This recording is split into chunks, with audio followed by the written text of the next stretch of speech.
guys. So as Shantae previously mentioned, we are going to bring it back with what is the way and not the way, because we definitely try to tie that into every episode. And it's actually kind of fun. Last week we had a really fun one, and this week, I'm just excited to get some stuff off my chest. So I've got my not the way and my the way of the week. Tay, do you want to start first, or you want me to start? You can kick it off. Okay, so I'm gonna start with my not the way, because my high is gonna be it's gonna be a high one. Okay, so in short, not the way I'm gonna say is parking tickets. Now listen. The only reason why my gears are like grinded so badly over this is because see of what where you did there. Did you get What it? did I do? Parking tickets, cars, grinding gears. Okay, so I thought she was talking about her car had some grinded gears. Well, that too, when but she it's early. It's real early. sorry. I was like, see what you did there. What I do? So that My was bad. an unintentional thing, guys. My bad. That It was worked funny. out. It worked out. But yeah, the only reason why I'm this upset or peeved about it is because of where I work. It is literally like transient and opioid central. So the street that our building is on both sides of the street, you've got abandoned cars. There's even occasionally tents that pop up. We're seeing needles. We're seeing poop. We're seeing blood all over the place. I've seen way too many naked people on my way in and out of work. I'm so serious. I've had to step over passed out bodies just to get to like my car. This isn't funny, guys. It's annoying. It's terrible. Where are you at? Yeah, right? Exactly. Like what neighborhood? Is it Capitol Hill? So where I work is just outside of the International District. Oh. It's right by the Dearborn Goodwill. Oh, you know where that I know where that is. That makes sense. Yeah. So we're also so yes, that just kind of puts into perspective, right? Okay. So this really bothers me when parking enforcement decides to come around once every blue moon and starts ticketing people who don't live on those streets. Like, if you're going to ticket people, be consistent and ticket every single car, because there are cars that I know are on this street that have not moved in days, in weeks, and they're still there, no tickets. But me and my Toyota RAV4 had gotten 2 parking tickets in a week and a half one time, because the same officer who patrols this area decided, maybe I need to meet my quota, and then just sits on the street one day of the week. I swear to God, he sits on the street and is just like, I'm gonna write tickets today. He probably knows your car by now too. No, It's listen, the one so that goes. It's the one that works. It's the one that drives. It's the best Right. looking one on the street. It's Of course you're going to get ticketed. It's the only one that actually moves, right? Yeah. That So one. you guys, I did the most Karen thing that I could have done. And I definitely filed a complaint with Seattle Parking Enforcement. Hey! Someone's got to do it. And Someone's because gotta do listen, I'm fully aware of the fact that I am parking in 2-hour zones, okay? I know that if I'm getting a parking ticket, it's because I've parked there for long. Like, I'm fine. I have no issue with paying that. That's on me. But what my issue is that I will literally go a week parking on the street without moving my car and not get a single ticket. And then I will go suddenly a week and homeboy is just out. Like, so I basically said that. I was like, I would appreciate if we had some consistency around here. And if this officer, I put his name in there because his name is on every citation. I said, officer blah, blah, blah needs to be more consistent and be more thorough if he's going to start patrolling the street and writing parking tickets, because I'm here every single day. And I'm the only one, maybe 1-2 other people that are getting parking tickets. Look, he's gonna start giving you a ticket. I daily. know, right?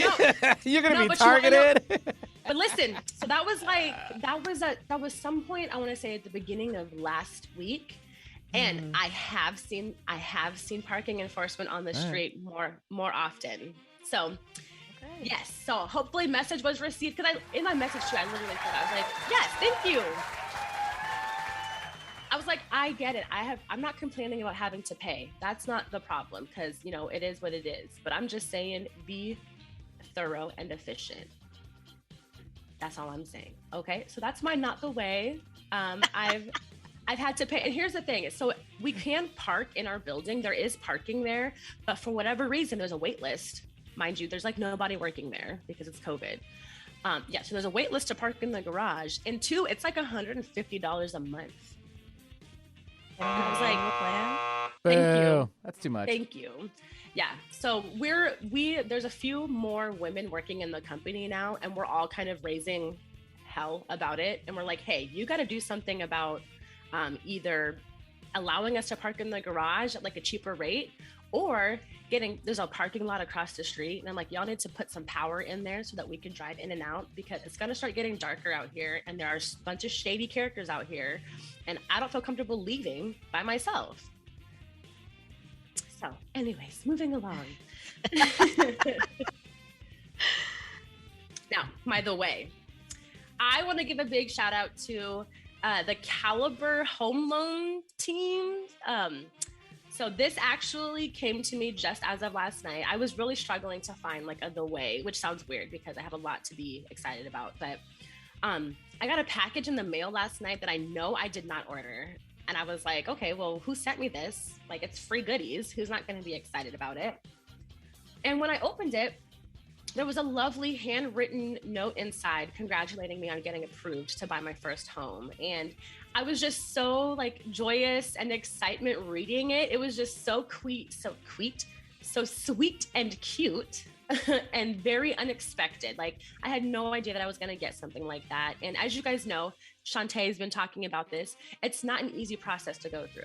You know, you're not going to start looking for a home on Monday and have one by Friday. Like, there's a lot involved, and there's certain goals that you yourself as a home buyer has to achieve and make. So it was a really nice thing to receive. It was a nice pick-me-up. It really put some pep in my step, you know, got my spirits high. And I have been feeling pretty down this week. So that's the way. And the package that they sent me was like some gourmet, like s'mores kit, you guys. Like, ooh. Oh yeah. And I was like, I'm not even really into s'mores like this, but the marshmallows, you guys, real quick, I have to show you. It's sitting right here. Look at how big and thick these are. Do you see this? That's chocolate? That's marshmallow. Oh my gracious. Yes. Right? These are the biggest, most square marshmallows ever. And then the chocolate that they gave us is like this. And I'm like, okay, so definitely, do you want some chocolate with your marshmallow? Right. But yeah, so that's definitely my the way and my not the way this week. I'm on a higher note now, and I've gotten no parking tickets. So that's a great marketing tactic on their part, and totally. way to create customers for life. What the note said too was like, we've got some more work to do, and it was s'mores, right? I was like, oh, that's so cute. That's Great. Cute. Yeah. So take it away. What's the way and not the way for you this week? Yes. So I'm gonna start with the way. I finished a book, you guys. Yes, I can read. I still can read. Mm-hmm. I know it sounds funny, but I have actually been, I don't know, like I used to read all the time when we were going into the office. I'd read on the bus. That was like my way of decompressing. And, you know, I spent a lot of time on the bus and public transportation.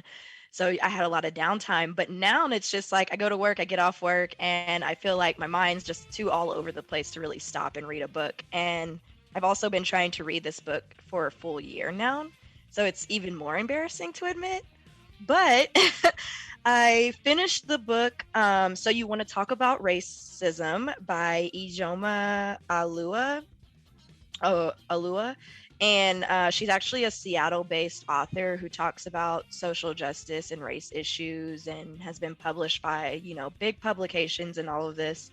And what I noticed is that I think I had a hard time because the book builds as it goes.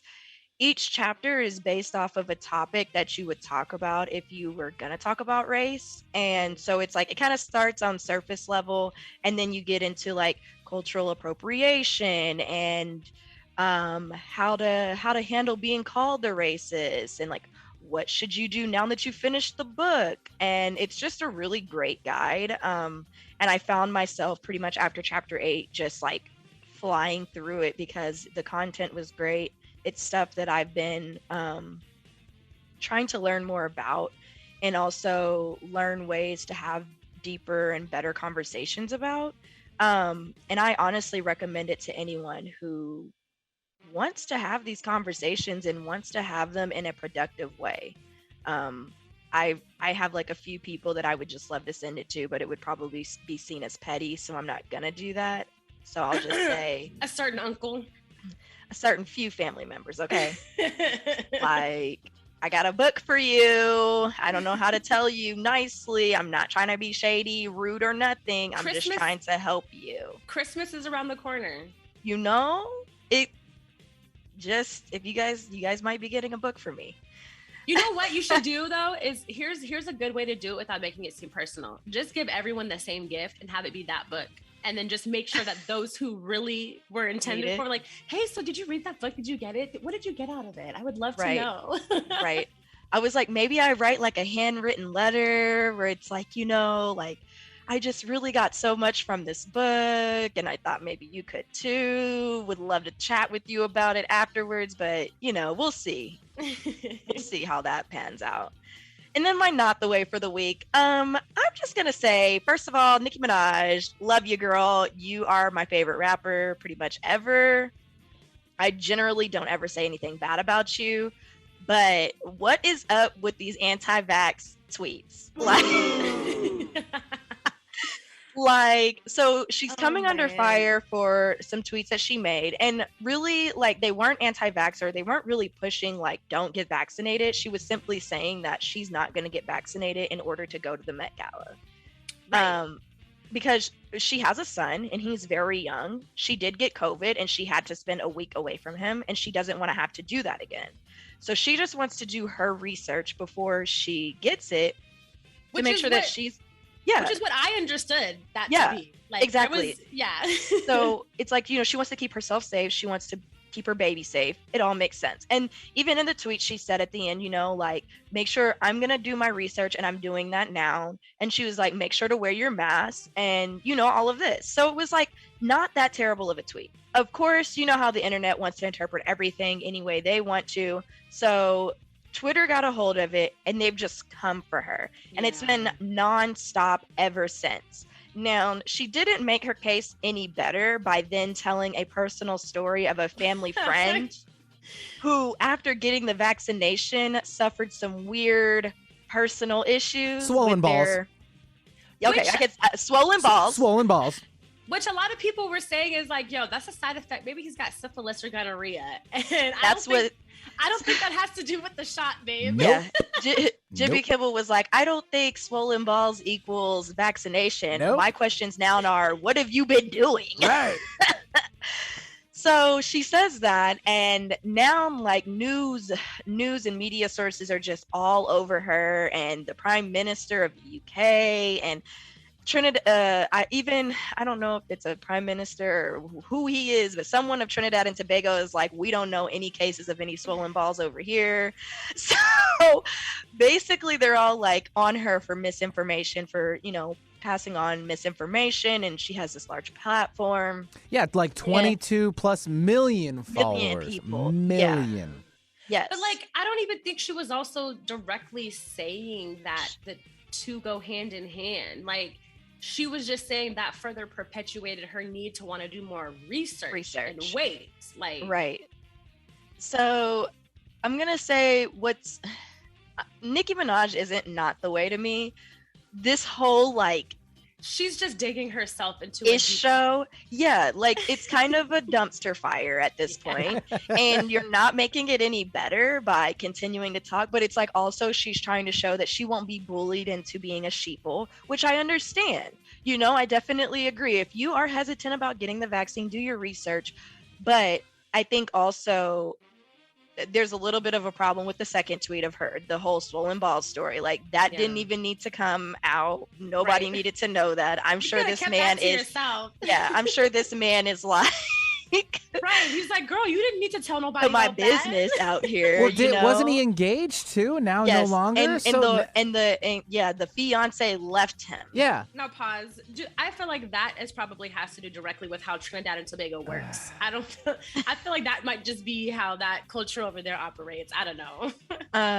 But yeah, I just think it's not the way how it has it's just completely taken over my Twitter timeline, and it's kind of a mess. Like it kind of doesn't matter. Like I think that we don't need to be focused on this heavily. And what bothers me too is that I guess Nikki was like taken off of Twitter for a little bit, whereas like you got people like Candace Owens who day in and day out is preaching this whole anti-vax thing and spreading misinformation, but she can keep her Twitter account. That's another thing that's not the way about all of this. She's now somehow aligned with Candace Owens.